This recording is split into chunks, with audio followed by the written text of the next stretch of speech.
Hello everyone. Wow, ಈ palak chicken dry taste ಮಾತ್ರ ಸಖತ್ತಾಗಿರುತ್ತೆ. ಈ ವೀಕೆಂಡ್ಗೆ ಟ್ರೈ ಮಾಡಿ. ಸೊ ಮರ್ತೋಗ್ಬಿಟ್ರೆ ಕಷ್ಟ, ಈಗಲೇ ಸೇವ್ ಮಾಡ್ಕೊಳ್ಳಿ. ತುಂಬಾ ಈಸಿ ಆಗಿದೆ ಮಾಡ್ಕೊಳ್ಳೋದು. So welcome to desi eat desi love desi. ಹೇಗಿದ್ದೀರಾ ಎಲ್ಲರೂ? ಸೊ ಮೊದಲಿಗೆ ಚಿಕನ್ ಮ್ಯಾರಿನೇಷನ್ ಇಂದ ಸ್ಟಾರ್ಟ್ ಮಾಡೋಣ. ಇಲ್ಲಿ ನಾನು ಒಂದು ಅರ್ಧ ಕಿಲೋ ಅಷ್ಟು ಚಿಕನ್ ತಗೊಂಡಿದ್ದೀನಿ. ಇದಕ್ಕೆ ಅರ್ಧ ಸ್ಪೂನ್ ಅಷ್ಟು ಅರಿಶಿನ ಪುಡಿ, ರುಚಿಗೆ ತಕ್ಕಷ್ಟು ಉಪ್ಪು, ಹಾಗೆ ಒಂದು 1/4 ಕಪ್ ಅಷ್ಟು ಮೊಸರನ್ನ ಆಡ್ ಮಾಡ್ಕೊಂಡು ಚೆನ್ನಾಗಿ ಇದನ್ನ ಮಿಕ್ಸ್ ಮಾಡ್ಕೊಳ್ಳಿ. ಇದನ್ನ ಮಾಡ್ತಾ ನಿಮ್ಮ ಹತ್ರ ಒಂದು ಸ್ಮಾಲ್ ರಿಕ್ವೆಸ್ಟ್, ನೀವೇನಾದ್ರೂ ನನ್ನ ಚಾನಲ್ ನ ಫಸ್ಟ್ ಟೈಮ್ ನೋಡ್ತಾ ಇದ್ರೆ ಪ್ಲೀಸ್ ಈಗಲೇ ಸಬ್ಸ್ಕ್ರೈಬ್ ಮಾಡ್ಕೊಳ್ಳಿ, ಹಾಗೆ ಬೆಲ್ಲೈಕನ್ನ ಪ್ರೆಸ್ ಮಾಡ್ಕೊಳ್ಳಿ, so that you will not miss my any recipe. And recipe ಹೇಗೆ ಅನಿಸ್ತು ಅನ್ನೋದನ್ನ ಮರೀದೆ ಕಮೆಂಟ್ ಹಾಕಿ. It encourages me a lot. Minimum ಅಂದ್ರೂ ಒಂದು 30 ಮಿನಿಟ್ಸ್ ಆದ್ರೂ ಚಿಕನ್ ನ ಮ್ಯಾರಿನೇಟ್ ಮಾಡಿ. ನೆಕ್ಸ್ಟ್ ಇಲ್ಲಿ ನಾನು ಒಂದು ಕಟ್ಟಷ್ಟು ಪಾಲಕ್ನ ತಗೊಂಡು ಚೆನ್ನಾಗಿ ಕ್ಲೀನ್ ಮಾಡಿ ಇಟ್ಕೊಂಡಿದ್ದೀನಿ. ನೆಕ್ಸ್ಟ್ ಈಗ ಪಾಲಕ್ನ ಚೆನ್ನಾಗಿ ವಾಶ್ ಮಾಡ್ಕೊಂಡು ಅದನ್ನ ಬೆನ್ಸ್ಕೊಳ್ಳೋಣ. ಓಕೆ, ಚಿಕನ್ ಅಲ್ಲಿ ತುಂಬಾ ವೆರೈಟೀಸ್ ನ ನೀವು ಟ್ರೈ ಮಾಡೇ ಇರ್ತೀರಾ, ಬಟ್ ಇನ್ನು ಡಿಫ್ರೆಂಟ್ ರೆಸಿಪೀಸ್ಗೋಸ್ಕರ ಏನಾದ್ರು ನೀವು ಸರ್ಚ್ ಮಾಡ್ತಾ ಇದ್ರೆ ನನ್ನ ಚಾನಲ್ ಅಲ್ಲಿ ಟೇಸ್ಟಿಯಾಗಿರೋ ಡಿಫ್ರೆಂಟ್ ವೆರೈಟಿ ರೆಸಿಪೀಸ್ ಸಿಗುತ್ತೆ ನಿಮ್ಗೆ. ಸೊ ಒಂದ್ಸಲ ಚೆಕ್ ಮಾಡ್ಕೊಳ್ಳಿ, ಯಾಕೆಂದ್ರೆ ಟೇಸ್ಟಿಯಾಗಿರೋ ರೆಸಿಪಿನ ಮಿಸ್ ಮಾಡ್ಕೊಳಕ್ ಹೋಗ್ಬೇಡಿ. ಪಾಲಕ್ನ ವಾಶ್ ಮಾಡ್ಕೊಂಡಿದ್ದಾಯ್ತು. ಈಗ ಸ್ವಲ್ಪ ನೀರನ್ನ ಆಡ್ ಮಾಡಿ ಇದನ್ನ ಬೆನ್ಸ್ಕೊಳ್ಳೋಣ.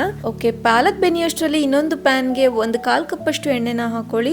ಅದಕ್ಕೆ ಒಂದು ಪಲಾವ್ ಎಲೆ ಹಾಗೆ ಒಂದು ಮೀಡಿಯಂ ಸೈಜ್ ಈರುಳ್ಳಿನ ಈ ತರ ಉದ್ದುದ್ದಾಗೆ ಚಾಪ್ ಮಾಡ್ಕೊಂಡು ಹಾಕಿ. ಸೊ ಇದು ಸ್ವಲ್ಪ ಬೆನಿತಿದ್ದ ಹಾಗೆ ಇದಕ್ಕೆ ನಾವು ಮ್ಯಾರಿನೇಟ್ ಮಾಡ್ಕೊಂಡಿರೋ ಚಿಕನ್ ನ ಆಡ್ ಮಾಡ್ಕೊಳ್ಳೋಣ.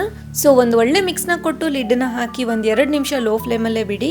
ಅಷ್ಟರಲ್ಲಿ ಇದಕ್ ಬೇಕಾಗಿರೋ ಸ್ಪೆಷಲ್ ಮಸಾಲಾನ ರೆಡಿ ಮಾಡ್ಕೊಳ್ಳೋಣ. ಓಕೆ, ಮಿಕ್ಸಿ ಜಾರ್ಗೆ 1 ಇಂಚಷ್ಟು ಚಕ್ಕೆ, 3 ಏಲಕ್ಕಿ, 6 ಲವಂಗ, ಹಾಗೆ 1 ಸ್ಪೂನ್ ಅಷ್ಟು ಪೆಪ್ಪರ್, ಕಾಳು ಮೆಣಸನ್ನ ಆಡ್ ಮಾಡ್ಕೊಳ್ಳಿ. ಹಾಗೆ ಒಂದು 10-12 ಬೆಳ್ಳುಳ್ಳಿ, 1.5 ಇಂಚಷ್ಟು ಅಲ್ಲ, ಜೊತೆಗೆ ಬೆನ್ಸ್ಕೊಂಡಿರೋ ಪಾಲಕ್ ನ ಇದಕ್ಕೆ ಆಡ್ ಮಾಡ್ಕೊಳ್ಳಿ. ಮೀಡಿಯಂ ಫ್ಲೇಮ್ ಅಲ್ಲಿ ಪಾಲಕ್ ನ 2-3 ನಿಮಿಷ ಬೆನ್ಸ್ಕೊಳ್ಳಿ ಸಾಕು. ನೆಕ್ಸ್ಟ್ ಇದಕ್ಕೆ 1 ಮುಷ್ಟಿಯಷ್ಟು ಕೊತ್ತಂಬರಿ ಸೊಪ್ಪನ್ನ ಆಡ್ ಮಾಡ್ಕೊಂಡು ಗ್ರೈಂಡ್ ಮಾಡ್ಕೊಳ್ಳಿ. ಇದಕ್ಕೆ ನೀವು ನೀರನ್ನ ಆಡ್ ಮಾಡ್ಕೊಂಡು ಸ್ಮೂತ್ ಪೇಸ್ಟ್ ತರ ಮಾಡ್ಕೊಳಕ್ ಹೋಗ್ಬೇಡಿ, ಸ್ವಲ್ಪ ಈ ತರ ತರಿಯಾಗಿ ಇರ್ಲಿ. ಆಗ್ಲೇ ಪ್ಯಾನ್ ಗೆ ಲಿಡ್ ನ ಕ್ಲೋಸ್ ಮಾಡಿದ್ವಿ. ಲಿಡ್ ಹಾಕಿ ಲೋ ಫ್ಲೇಮ್ ಅಲ್ಲಿ 2 ನಿಮಿಷ ಬಿಡೋದ್ರಿಂದ ನೀರ್ ಹಾಕೋ ಅವಶ್ಯಕತೆ ಇರಲ್ಲ. ಸೊ 2 ನಿಮಿಷ ಆಗ್ತಿದ್ದ ಹಾಗೆ ಲಿಡ್ ನ ಓಪನ್ ಮಾಡಿ ಹೈ ಫ್ಲೇಮ್ ಅಲ್ಲಿ ಚಿಕನ್ ಅಲ್ಲಿರೋ ನೀರ್ ಎಲ್ಲವೂ ಡ್ರೈ ಆಗೋಗ್ಬಿಡಿ. ಆ ನಂತರ ನಾವು ಮಸಾಲೆ ಏನ್ ರೆಡಿ ಮಾಡ್ಕೊಂಡಿದ್ವಲ್ವಾ ಜಾರ್ ಅಲ್ಲಿ, ಅದೆಲ್ಲವೂ ಒಂದು ಕಪ್ಗೆ ತೆಕ್ಕೊಂಡು ಜಾರಲ್ಲಿ ಸ್ವಲ್ಪ ನೀರನ್ನ ಆಡ್ ಮಾಡ್ಕೊಂಡು ಇದಕ್ಕೆ ಹಾಕಿ. ಸೊ ಈ ಮಸಾಲಾ ನೀರಿಂದಾನೇ ಚಿಕನ್ ನ ಬೆನಿಯೋಗ್ಬಿಡಿ. ಸೊ ಆಲ್ಮೋಸ್ಟ್ ಚಿಕನ್ 50% ಬೆಂದಿತ್ತು. ಸೊ ನಿಮಗೆ ನೀರ್ ಎಷ್ಟು ಬೇಕೋ ಅಷ್ಟು ಆಡ್ ಮಾಡ್ಕೊಂಡು ಬೆನ್ಸ್ಕೊಳ್ಳಿ. ಸೊ ಒಂದು 80% ಚಿಕನ್ ಅಲ್ಲಿರೋ ನೀರ್ ಡ್ರೈ ಆದ ನಂತರ ಇದಕ್ಕೆ ನಾವು ಗ್ರೈಂಡ್ ಮಾಡ್ಕೊಂಡಿರೋ ಮಸಾಲಾನ ಆಡ್ ಮಾಡ್ಕೊಳ್ಳೋಣ.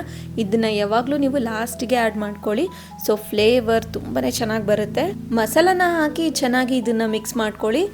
ಒಂದ್ ಒಳ್ಳೆ ಮಿಕ್ಸ್ ಕೊಟ್ಟ ನಂತರ ಇದಕ್ಕೆ 2.5 ಸ್ಪೂನ್ ಅಷ್ಟು ಖಾರದ ಪುಡಿ, ಇದನ್ನ ನೀವು ಹೆಚ್ಚು ಹಾಗೆ ಕಡಿಮೆ ಮಾಡ್ಕೋಬಹುದು ಆಸ್ ಪರ್ ಯುವರ್ ಟೇಸ್ಟ್. ಜೊತೆಗೆ 1.5 ಸ್ಪೂನ್ ಅಷ್ಟು ಧನಿಯಾ ಪುಡಿ, 1 ಸ್ಪೂನ್ ಅಷ್ಟು ಚಿಕನ್ ಮಸಾಲ. ಫೈನಲಿ ಈ ತರ ಒಂದು 4-5 ಚಿಲ್ಲೀಸ್ ನ ಆಡ್ ಮಾಡ್ಕೊಳ್ಳಿ. ಲಾಸ್ಟ್ ಗೆ ಈ ಚಿಲ್ಲೀಸ್ ಆಡ್ ಮಾಡೋದ್ರಿಂದ ಲೈಟ್ ಆಗಿ ಫ್ರೈ ಆಗುತ್ತೆ. ಸೊ ಸರ್ವ್ ಮಾಡ್ಬೇಕಾದ್ರೆ ಚಿಕನ್ ಜೊತೆ ಚಿಲ್ಲಿ ಸಖತ್ತಾಗಿರುತ್ತೆ ಟೇಸ್ಟ್. ಸೊ ಎಲ್ಲದನ್ನು ಚೆನ್ನಾಗಿ ಮಿಕ್ಸ್ ಮಾಡ್ಕೊಂಡು ಲಿಡ್ ನ ಹಾಕಿ 1 ನಿಮಿಷ ಲೋ ಫ್ಲೇಮ್ ಅಲ್ಲೇ ಬಿಡಿ. ವಾವ್, ನೋಡೋಕ್ಕಾಗ್ಲಿ ಫ್ಲೇವರ್ ಆಗ್ಲಿ ಸಖತ್ತಾಗಿ ಬರ್ತಾ ಇದೆ. ಟೇಸ್ಟ್ ಸಹ ತುಂಬಾನೇ ಚೆನ್ನಾಗಿರುತ್ತೆ.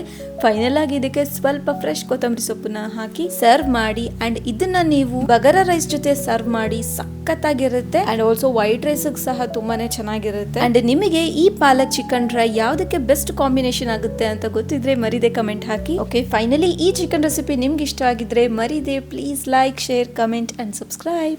Let's meet in the next video. Bye.